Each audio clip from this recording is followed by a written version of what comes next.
एक गांव में एक लड़का रहता था। वो कभी कोई सत्कर्म नहीं किया करता था। अब घर वाले परेशान, जहां तहां बुरे ही कर्म करता रहे, किसी की सुने नहीं। अब जब किसी की सुने नहीं, क्यों, घर वाले तो उनको बोलते हैं कि भाई थोड़ा भगवान का नाम लिया कर, थोड़ा भजन कीर्तन किया कर। पर वह लड़का बुराइयों का पिटारा, कभी कोई अच्छा कर्म करे नहीं, कभी भगवान का नाम ले ले। एक समय ऐसा हुआ कि उसके परिवार वालों ने सोचा कि चलो इसको लेकर के हम गुरुजी के पास में चलते हैं, अगर गुरुजी कुछ कर दे तो शायद ये रास्ता आप बदल दे अपना। आप विचार करना इस बात को कि राम के नाम के अंदर कितनी ताकत है। मैं आज ये बताने जा रहा हूं, क्योंकि मेरे राम हम सबके राम, वह हमारे जीवन में क्या उत्पत्ति, क्या उन्नति कर सकते हैं, ये हम सोच सकते हैं। इधर उस बच्चे को ले जाकर के गुरुजी के सामने ले गए और गुरुजी के सामने ले जाकर के कहा कि गुरुजी, यह कभी भजन नहीं करता, कभी राम राम नहीं बोलता और यह हमेशा पाप कर्म करता रहता है। गुरुजी भी बार भोले वाले, उन्होंने सोचा है क्या करूं इसका। तो गुरुजी ने उसके परिवार वालों को बोला कि एक काम करो, आप इस बच्चे को यहीं छोड़ जाओ, देखते क्या कर सकते हैं। घर वाले तो छोड़ने को तैयार हो गए, लेकिन वह नवयुवान रहने को तैयार नहीं। बस वह एक ही जिद करे, मुझे भजन करने के लिए मत बोलना, मैं कोई भजन नहीं करूंगा आपका। तो गुरुजी भी सीधे साधे के पता है कि किसको कैसे सुधारना है। तो गुरुजी ने खाली उसको ये बोला कि भाई कोई बात नहीं, यहां रह, खा पी, आनंद कर, तुझे मैं कभी भजन करने के लिए नहीं बोलूंगा बस। तो उस नवयुवान ने कहा, अगर आप मुझे भजन करने के लिए नहीं बोलोगे, पाठ पूजा करने के लिए नहीं बोलोगे, तो मैं रह जाऊंगा। गुरुजी ने उसको रख लिया और उसके परिवार वालों को बोला, अब तुम जा सकते हो। अब तो वह नवयुवान खाए पिए, जहां तहां फिरे, आनंद करे, पर भजन ना करे। थोड़ा समय ज्यादा व्यतीत हुआ तो गुरुजी के साथ में भी उसकी थोड़ी मित्रता जैसी हो गई, क्योंकि जिसको भजन करना ही नहीं है उसको तो क्या लेना देना है कि गुरुजी जल्दी से भगा दे, तो खुल करके बातें करता था। अब गुरुजी भी उसके साथ में ऐसे ही हो लिए। एक दिन ऐसा हुआ, गुरुजी निकले घूमने के लिए, कहीं घूमने जा रहे थे जंगल में। उसको बोला कि चल यार अपने घूमने जाते हैं। तो वह नवयुवान भी उनके साथ हो लिया। अब जब उनके साथ में हो लिया हुआ है तो थोड़ी दूर निकल गए और वहां जाकर के गुरुजी ने कहा कि बेटा, मैं तुझे खाली इतना कहूंगा कि तू मेरे कहने के अनुसार एक बार राम बोल दे, एक बार राम बोल। पहले तो उसने ना नुकर किया कि नहीं करूंगा, नहीं बोलूंगा, मैंने आपको पहले ही मना किया था कि मैं भजन नहीं करूंगा, ना आप कहोगे वो नहीं करूंगा मैं, फिर आज क्यों कह रहे हो।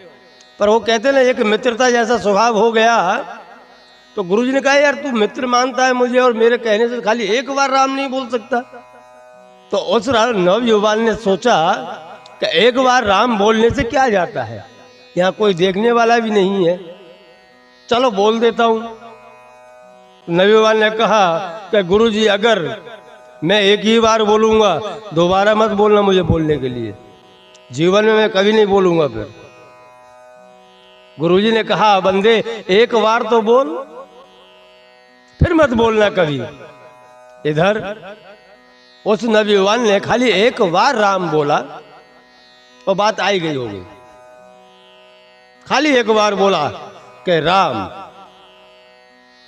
जब लौटने लगे गुरु और वह नवयुवान, तो गुरुजी ने कहा कि बेटा तूने एक बार राम बोला है ना, कि हाँ, तू बस मेरी एक बात याद रखना, अब तुझे जो करना है वह कर, पर अगर इस राम के बदले में कोई कुछ देना चाहे तो उससे कुछ लेना मत। बस तू ये कह देना कि जो राम के बदले में जो पुण्य मिलता है वह मुझे दे दो। उसने कहा कोई बात नहीं, कह दूंगा। धीरे धीरे समय व्यतीत हुआ, उस नवयुवान के परिवार वाले उसको लेने के लिए आए और लेके चले गए और उनको बोल दिया गुरुजी ने, अब इसको जो करना है करने दो, बस वो उसका तो वही धंधा है, किसी का अच्छा तो करे नहीं, बुराई करे। धीरे धीरे समय व्यतीत होने लगा। एक समय ऐसा आया कि उसकी मृत्यु हो गई, उस लड़के की मृत्यु हुई।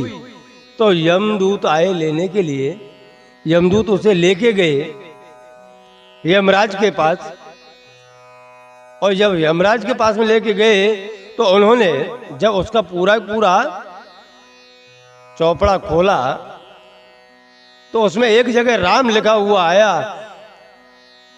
तो यमराज जी ने बोला कि बंदे, तूने जीवन में कभी कोई अच्छा कर्म नहीं किया है, तूने बस एक राम बोला है, बोल उसके बदले में तुझे क्या चाहिए। जब यमराज जी ने इतना कहा ना कि उसके राम के बदले में तुझे क्या चाहिए, तो उस लड़के ने कहा, क्योंकि उसको याद तो आ गई थी, गुरुजी ने कहा था राम के बदले में जो कोई कुछ दे तो कुछ लेना मत, कह देना कि जो इसके बदले में पुण्य मिलता है वो मुझे दे दो। तो उस लड़के ने यही कहा कि राम के बदले में जो आता हो, राम नाम बोलने से जो मिलता हो वो मुझे दे दो, मुझे और कुछ नहीं चाहिए। और यमराज जी विचार में पड़ गए, क्योंकि राम नाम का पुण्य तो कुछ कहीं लिखा ही नहीं कि उसके बदले में ये दिया जाता है। यमराज जी लेकर के चले कि चलो भाई, मुझे नहीं पता लेकिन ब्रह्मा जी को पता होगा, उनके पास में चलते हैं, वह जो कहेंगे वह हम इसको राम के नाम के बदले में दे देंगे।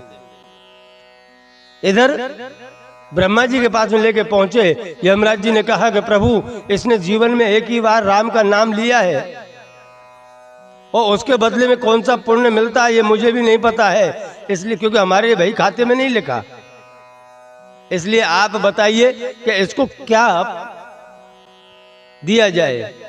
तो ब्रह्मा जी ने कहा कि भाई इसके बारे में मुझे भी नहीं पता, मैं भी रात और दिन वेदों का अध्ययन करता रहता हूं, वेदों के बारे में मुझे पता है। हाँ, एक काम कीजिए, राम राम राम राम तो खाली एक भोला शंकर है, महादेव जी हैं, वही रात और दिन राम का जप करते हैं, उनको जरूर पता होगी, उनको जरूर पता होगी कि राम के बदले में क्या मिलता है, तो उनके पास चलते हैं। इधर ब्रह्मा जी और यमराज जी उस लड़के को ले जाकर के कैलाश पर्वत पर पहुंचे हैं और कैलाश पर पहुंचकर के महादेव जी से कहा है कि महादेव जी, आप रात और दिन राम राम राम राम भजते रहते हो,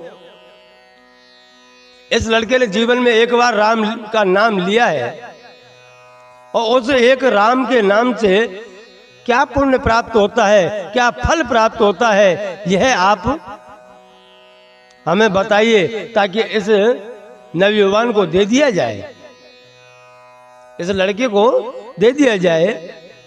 तो महादेव जी भी विचार में पड़ गए, मैं तो रात और दिन राम राम राम राम राम राम का जप करता हूं, लेकिन उसका क्या पुण्य प्राप्त होगा एक राम नाम लेने से, ये तो मुझे भी नहीं पता है।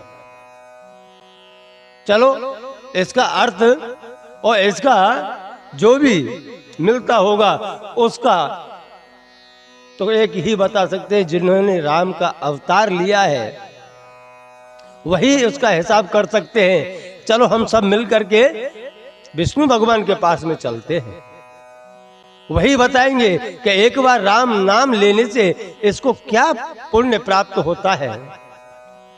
ब्रह्मा विष्णु यमराज उस जीवात्मा को लेकर के विष्णु भगवान के बैकुंठ धाम पहुंचे हैं और बैकुंठ धाम में पहुंच करके विष्णु भगवान के सामने प्रार्थना की है और विष्णु भगवान से कहा कि प्रभु, इस जीवात्मा ने एक बार राम बोला है, हम लोगों को पता नहीं है कि एक बार राम बोलने से क्या पुण्य प्राप्त होता है, आप कृपा करके उस पुण्य के बारे में बता दीजिए ताकि यमराज जी इसको वह पुण्य दे और बाकी के कर्मों को उसके हिसाब से उसको सजा दी जाए। खाली एक बार इसने राम बोला है उस राम का नाम लेने से कौन सा पुण्य प्राप्त होता है, ये आप हमें बताइए। तब विष्णु भगवान बड़े ही मंद मंद मुस्कुराते हुए बोले हैं कि भोले भगवान, आपको भी नहीं पता एक नाम लेने से क्या पुण्य प्राप्त होता है, ये आपको नहीं पता, ब्रह्मा जी को भी नहीं पता। एक राम नाम लेने से आपको इतना सोच लेना चाहिए कि इसने एक बार राम का नाम लिया है, मेरा नाम लिया है, उससे इसको ब्रह्मा विष्णु और महेश के साक्षात दर्शन हुए हैं। इससे बड़ा फल क्या होगा। एक बार राम का नाम लिया तो ब्रह्मा जी के भी दर्शन हो गए, महादेव जी के भी दर्शन हो गए और विष्णु भगवान के भी दर्शन हो गए। इसका यही फल है। इसलिए हम जितने भी धर्म गुरु हैं, आप लोगों को राम राम राम का जप करने के लिए बोलते हैं। क्यों बोलते हैं? इसीलिए बोलते हैं क्योंकि अनन्य भक्ति भाव से लिया गया राम का नाम, एक निश्चल भाव से लिया गया एक राम का नाम ब्रह्मा विष्णु महेश तीनों के दर्शन करा सकता है। तो हम क्यों उसमें पीछे रहे।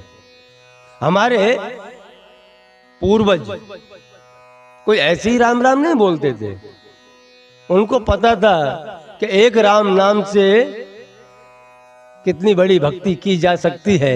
इसलिए वे बच्चों को एक ही बात सिखाया करते, चलते फिरते हैं, कोई भी आपको रास्ते में आपसे बड़ा मिल जाए तो आप उसको राम राम जरूर बोलना, ताकि वह भी सामने से राम राम बोले। एक राम दो राम और सामने मिल गए तो चार राम का हिसाब कितना बड़ा हो जाता है। क्योंकि ऐसी बात नहीं है कि राम नाम बोलने से ही फल प्राप्त होता हो, राम का नाम सुनने से भी फल प्राप्त होता है।